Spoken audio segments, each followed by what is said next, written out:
Farzandingiz savolga javob berishdan oldin uzoq o'ylanadimi? Bu uning sustligidan darak emas, miyasiga tez fikrlash mashqlari berilmaganning belgisi. UNESCO ma'lumotlariga ko'ra, 5-10 yosh oralig'idagi bolalarning 54% tez fikrlashni talab qiladigan vaziyatlarda sust javob beradi. Sabab, o'yinlar, mashg'ulotlar va muloqotda ularning fikr yuritish refleksi yetarlicha ishlamagan. Ya'ni bolalar javobni eshitishga o'rganishgan, topishga emas. Onasi, qizil olma qayerda desa, bola topadi. Ammo qizil olma yashil olmalardan nimasi bilan farq qiladi desa, bola to'xtab qoladi. Chunki birinchi savol eslab qolishga, ikkinchisi esa tahlil qilishga majbur qiladi. Mana shunday savollar bolaning fikrlash tezligini oshiradi. Garvard University nevropsixologlari aniqlashicha, tez fikrlash ko'nikmasi miyaning frontal lob qaror qabul qilish markazida rivojlanadi va faqat mashq orqali mustahkamlanadi. Stanford University har kuni 5 daqiqa tezkor mantiqiy o'yinlar. Nima o'zgaradi? Bu nimaga o'xshaydi? Neyronlar aloqasini 35% oshiradi.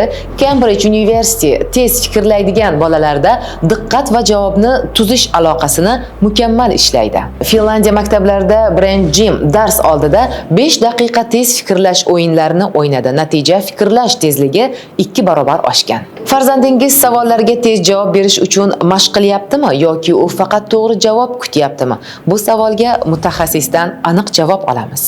Biz kundalik hayotda ham bolalarimizga tez fikrlashni mashq qildirish imkoniyatiga egamiz. Lekin maktabgacha yoshdagi bolalarda didaktik materiallardan foydalangan holda ularni tez fikrlashga o'rgatsak, maqsadga muvofiq bo'ladi va maktabgacha ta'lim tashkilotida olib borilayotgan ta'lim-tarbiya jarayoni bilan uyg'un shaklda olib borishni ta'minlash imkoniyatiga ega bo'lamiz.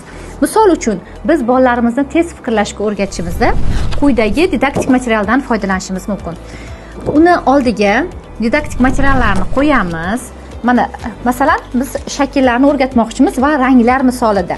Buni biz oldiga qo'yamiz, farzandlarimizga topshiriq berishimiz mumkin. Ranglar ketma-ketligida ushbu shakllarni joylab chiqqin deb topshiriq berishimiz mumkin. Ranglar ketma-ketligida topshiriq berganimizda farzandimiz, demak, shakllar har xil bo'lsa ham, oyim ranglar ketma-ketligida joyladi deb qizil ranglarni ketma-ket joylab chiqishi mumkin bo'ladi. Unda biz farzandlarimizga yana topshiriq berishimiz mumkin bo'ladi. Xuddi shu o'yinni o'zida shakllar ketma-ketligida joylab chiqqin desak, farzandimiz shakllar ketma-ketligida joylab chiqadi. Bunda biz farzandimizni nafaqat ranglarni ifoda qilish, ularni anglashga, balki geometrik figuralarni ham o'rgangan holatda ularni uyg'unlashgan tarzda qanday foydalanish mumkinligini o'rgatishimiz mumkin bo'ladi. Bu didaktik o'yindan ko'zlangan asosiy maqsad shuki, farzandlarimiz bu yerda tezlikda fikrlab, berilgan topshiriqni to'g'ri bajarishni o'rganishadi va shu bilan birga geometrik figuralarni ham ajratish, ularni ketma-ketlikda joylash va shu bilan birga ranglarni ifoda etishni ham o'rganishi mumkin bo'ladi.